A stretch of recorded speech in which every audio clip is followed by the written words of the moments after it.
कुछ भूत ऐसे भी होते हैं जो इच्छाधारी होते हैं, जो अपने मन के अनुसार अपना चेहरा तक बदल लेते हैं। एक नाग और नागिन बड़े ही शिव भक्त थे। वो दोनों के दोनों तकरीबन रोज ही शिव मंदिर में शिव जी के दर्शन करने आते। दोनों के पास ही मणि थी।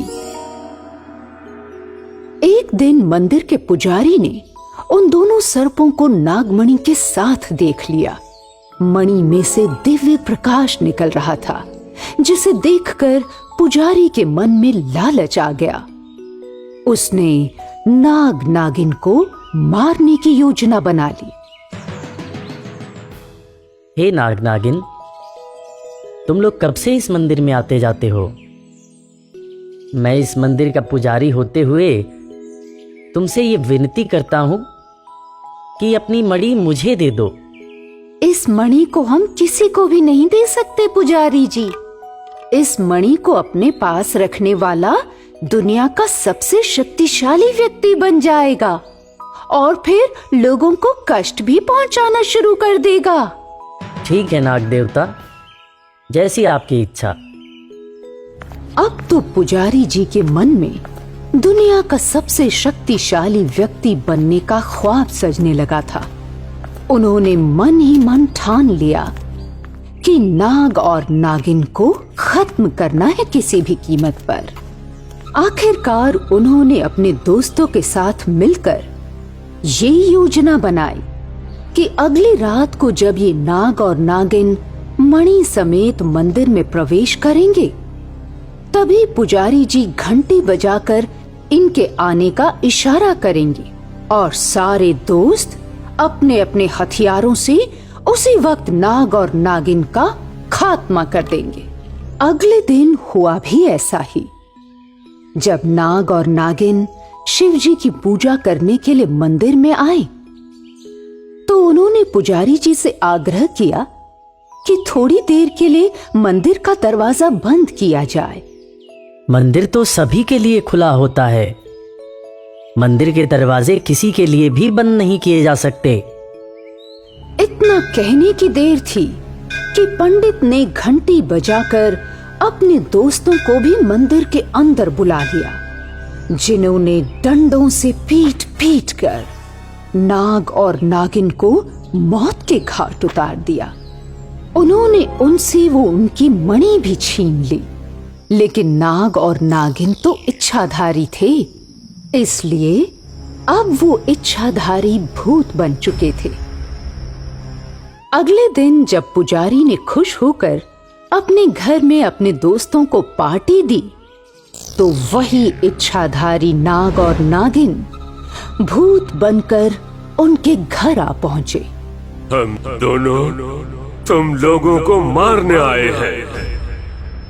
तुमने हम दोनों को मारकर हमसे मणि छीन कर अच्छा नहीं किया पुजारी।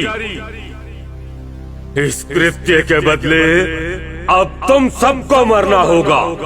तुम सब मरोगे।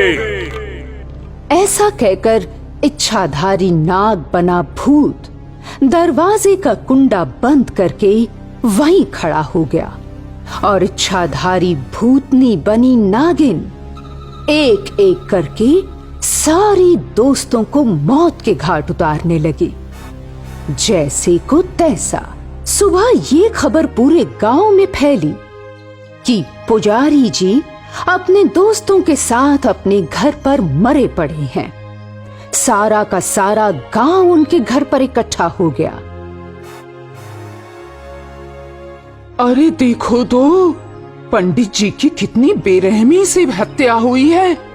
लगता है किसी ने बुरी तरह से मार मार के इनको मौत के घाट उतार दिया। गांव वालों की भीड़ में ही मौजूद इच्छाधारी भूत बने नाग नागिन एक बार फिर से गांव वालों का भेष धारण करके कहने लगे, लगता है ये किसी दुश्मनी का अंजाम है। ये इनके दुश्मन ने ही इनका ये हाल किया है। जो जैसा करता है वो वैसा फल भोगता है। इसी भीड़ में शामिल था पुजारी का लड़का पिंटू भी।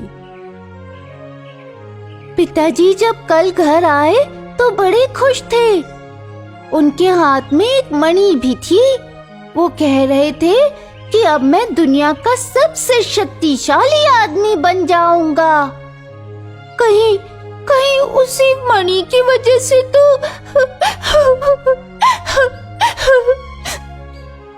क्या कहा? मणि? ये मणि क्या होती है? ये मणि नाग जाति के सांप से ही मिल पाती है।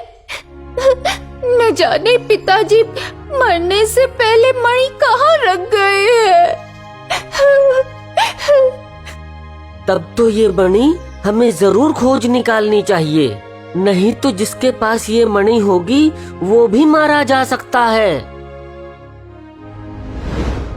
हाँ भाई हाँ, तुम ठीक कहते हो।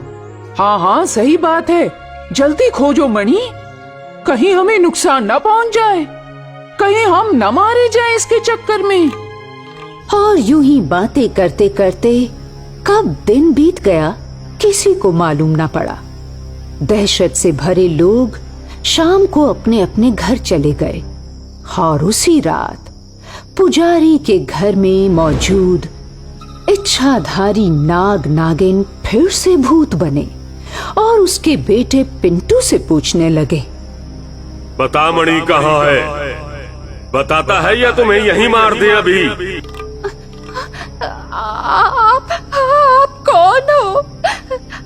हम नहीं जानते मणि कहाँ है। आप हमें छोड़ दो। हम वाकई नहीं जानते पिताजी मणि को कहाँ रख के गए। अच्छा, नहीं जानता? तो फिर मरने के लिए तैयार हो जा। आज के बाद तू जिंदा ही नहीं रहेगा किसी को कुछ बताने के लिए।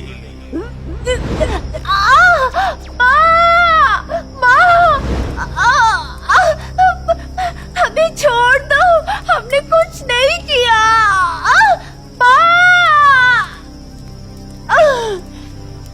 और इतना कहते ही इच्छाधारी भूत बने नाग नागिन पिंटू को मार देते हैं। अब पिंटू की माँ सुंदरी की तरफ मुड़ते हैं। वो सुंदरी से भी यूं ही प्रश्न करते हैं, मणि का पता बता दे। मैं तुम लोगों से डरने वाली नहीं हूं, समझा? मैंने ही मणि रखी है अपने पास, क्योंकि ये मणि शिव जी का प्रसाद है। ये मणि हमेशा सत्य का साथ देती है।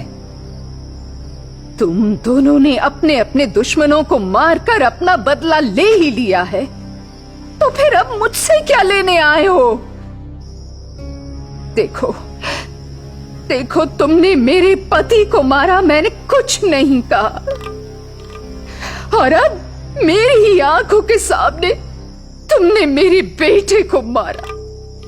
क्या गलती थी उसकी? बोलो, गलती करे कोई और भोगे कोई? इतना कहते ही घर में रखी हुई उस मणि के अंदर से चमत्कारी शक्तियां निकलकर सुंदरी के शरीर में प्रवेश कर जाती हैं, क्योंकि मणि सत्य का साथ देती है। सुंदरी ने अपनी उसी चमत्कारी शक्तियों से इच्छाधारी भूतों को मारकर हमेशा के लिए मुक्त कर दिया। मणि को उठाकर शंकर भगवान के चरणों में रखा, जिससे वो हमेशा के लिए शंकर जी के चरणों में विलीन हो गई।